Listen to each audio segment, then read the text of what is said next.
Mare? Kap! Tay! Kwan, napaumay ako kunin ko yung binulod yun na igada noon.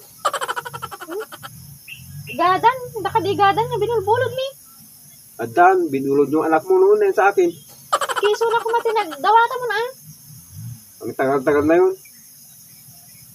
Bakit ganyan ang ugali nyo? Hindi nyo alam magsubli ng igadan. Grabe mi tingkat. Tagalog pa iti pagsaumon. Pagbulod ka ay alaim ng gigadan. Isang taon na yun ng napalabas. Ngayon, hindi pa nagsubli. Tagalog din. Dapat ibahin nyo yung ugali nyo ganyan. Magsubli kayo agad ng bubuludin nyo sa amin. Awamit iti tamok na binulod ko nga. Igadam kapit. Ano ngayon? Christmas pa noon. Christmas na naman ngayon. Agmay sa tawin na ngayon. Ang bayag-bayag na.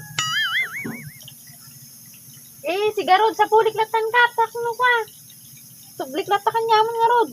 Pero buludik to ulit Buludik to ulit no ka. Pag ko lang sa pulin no. Datoy Sige. Ako ba talagang inuuray nyo na magkuha? Ibahin nyo ang ugali nyo, ang alas-alas.